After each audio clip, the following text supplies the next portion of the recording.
digital perempuan yang komprehensif dalam satu platform yang estetik. Yang di sini ada manfaat proyek. Yang pertama dapat memantau dan memprediksi siklus menstruasi secara akurat tanpa perlu penghitungan manual. Yang kedua ada mendapatkan rekomendasi outfit harian yang personal, estetik serta terinspirasi berdasarkan hari dalam seminggu. Yang ketiga dapat mengetahui tipe warna kulit dan rekomendasi warna pakaian yang paling cocok melalui fitur skin scan. Yang keempat ada mengakses artikel kesehatan reproduksi dan gaya hidup yang relevan dalam satu platform. Dan yang terakhir menikmati pengalaman eksplorasi fashion virtual melalui fitur rekomendasi pakaian di Style Studio. Selanjutnya ada ruang lingkup project. Di sini ada ruang lingkup project. Yang pertama ada login dan registrasi. Yang kedua ada kalender menstruasi. Yang ketiga ada Style Studio. Yang keempat ada fitur skin scan. Yang kelima ada artikel. Dan yang keenam ada security folder. Yang ketujuh ada profile. Dan yang kedelapan ada panel admin. Untuk metodologi, proyek ini menggunakan metodologi agile dengan sprint berkala. Hal ini dilakukan untuk memastikan setiap tahap pengembangan fitur, mulai dari kesehatan gaya hidup, dapat disesuaikan secara cepat berdasarkan kebutuhan pengguna. Dan di sini ada rencana kerja. Tahap pertama analisis kebutuhan, tahap kedua desain UI UX, tahap ketiga pengembangan aplikasi, tahap keempat pengujian dan QA, tahap kelima peluncuran dan pemeliharaan. Mungkin itu saja akan dilanjutkan oleh Patricia. Oke, selanjutnya di sini bab 2 landasan teori. Nah, di sini ada Reds, Native dan Expo. Nah, di sini bagian ini menjelaskan bahwa aplikasi Femora dikembangkan menggunakan Reds, Native dan Expo untuk mempermudah pembuatan aplikasi mobile, Android dan iOS dalam satu kode program. Dengan framework ini, proses pengembangan aplikasi menjadi lebih cepat, efisien, dan mudah dikelola. Selanjutnya, PHP dan MySQL atau backend. Bagian ini menjelaskan bahwa backend Femora menggunakan PHP dan MySQL untuk mengatur penyimpanan data pengguna dan fitur aplikasi. Sistem juga menggunakan REST API agar aplikasi mobile dapat terhubung dengan database secara online.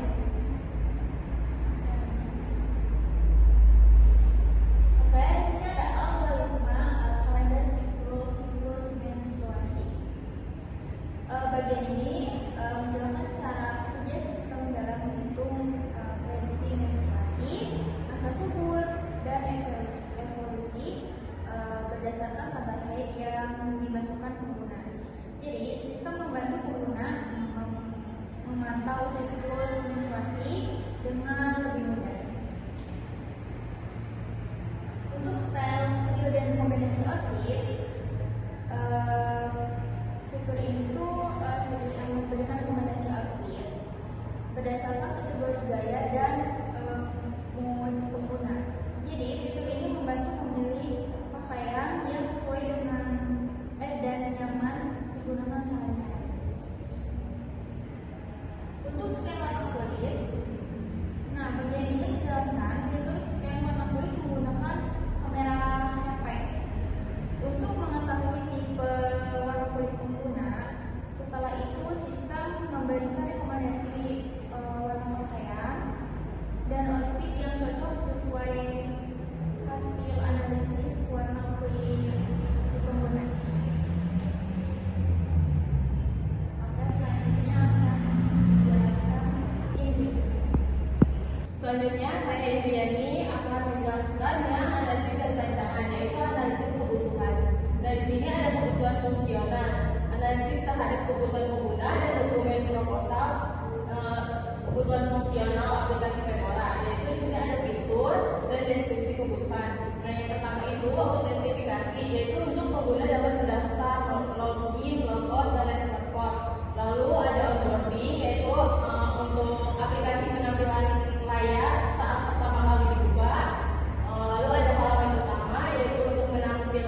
personal, kategori, style, dan artikel edukasi terbaru. Lalu ada kalender menstruasi, yaitu pengguna dapat mencatat dan melihat menstruasi kita. Lalu ada style studio, yaitu ini untuk kita melihat outfit, kita mencari outfit kita yang mix and match gitu. Lalu untuk artikel ini ya untuk membaca artikel kesehatan dan gaya hidup yang dikelola. Lalu step koleksi ini nyatu dengan style studio, yaitu untuk menyimpan outfit favorit kita. Lalu untuk scan juga masuknya ke style studio, yaitu untuk menganalisis warna kulit via kamera, lalu klasifikasi tipe kulit, lalu rekomendasi warna pakaian, outfit, dan hijab. Untuk admin panel, yaitu admin dapat mengelola outfit, artikel, gaya pengguna, dan style bin melalui panel terpisah. Lalu yang terakhir itu ada profil, yang dimana dapat mengedit profil kita sendiri dan mengatur privasi dan mengakses fitur keamanan. Nah, untuk kebutuhan dan fungsionalnya, performa aplikasi harus dapat membuat halaman utama dalam waktu kurang dari 3 detik pada koneksi jaringan stabil. Lalu yang kedua itu kegunaan atau usability, yaitu antarmuka dirancang mengikuti prinsip materi desain dengan tema warna pink yang kodenya pagar FF4D88 yang konsisten dan font yang mudah dibaca. Lalu yang ketiga itu keamanan. Data login tersimpan secara lokal menggunakan ANSYS Trojans. Kemudian API menggunakan metode POST dengan validasi sisi server. Lalu yang keempat portabilitas, yaitu aplikasi dikembangkan dengan React Native dan Expo sehingga dapat dijalankan di Android versi 8.0 dan iOS versi 13.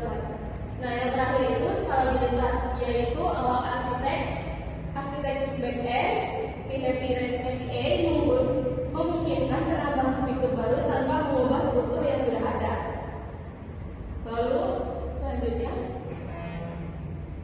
yaitu perancangan antarmuka atau UI/UX design, yaitu desain Femora yang mengutamakan estetika feminin modern dengan warna utama yaitu cream gradient yang dan latar belakang itu putih bersih, elemen aksesori mudah. Lalu navigasinya menggunakan React Navigation Stack dengan animasi slide yang halus.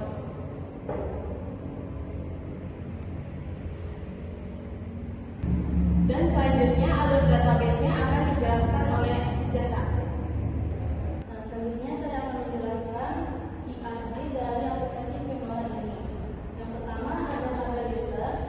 Di sini untuk menyimpan data-data saat registrasi, menyimpan seperti nama user, email, password, dan juga role. Untuk bagian role dibedakan menggunakan account atau admin yang sudah ditentukan sebelumnya. Selanjutnya ke bagian user cycle. Untuk user cycle ini menyimpan data-data period user seperti kelas period start, panjang dari period tersebut, lalu durasi menstruasi user. Selanjutnya ada user style. User style menyimpan kategori style yang diberi user saat registrasi. Untuk selanjutnya ada bagian user admin.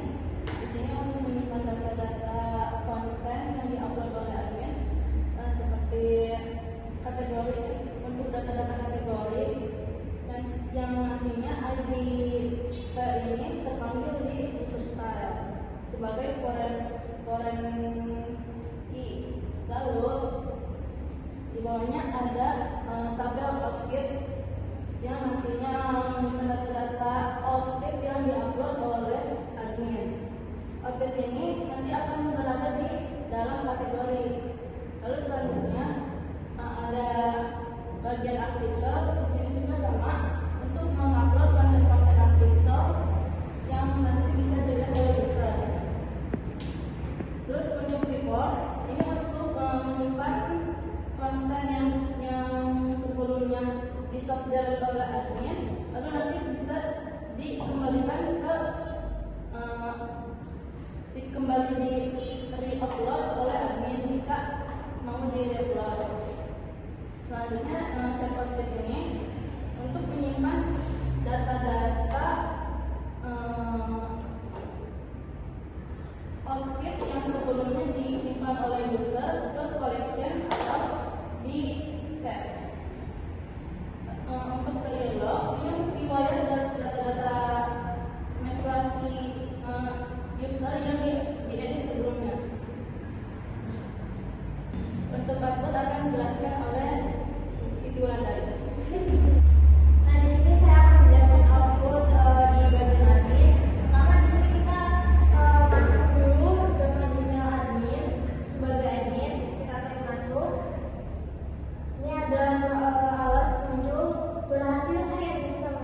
ini ada outfit management dan dimana ini adalah untuk menambah outfit di bagian kategori, di per kategori. Misalnya di sini kayak ada yellow dress. Nah, untuk kategori outfitnya di office outfit gitu. Nah, ini yang kedua ada artikel manajemen. Dari mana di sini admin bisa menambahkan artikel bebas terserah admin. Dan nanti si artikel ini akan muncul di user juga. Terus dan yang ketiga itu adalah style management. Di mana style management ini adalah untuk menambahkan kategori di bagian user, di bagian style, kategori di bagian style. Jadi si admin itu bisa menambahkan kategori juga. Contoh di sini misalnya kalau yang casual. Terus di sini juga ada office outfit. Dan di sini juga bisa diedit kayak deskripsinya atau nama kategorinya gitu.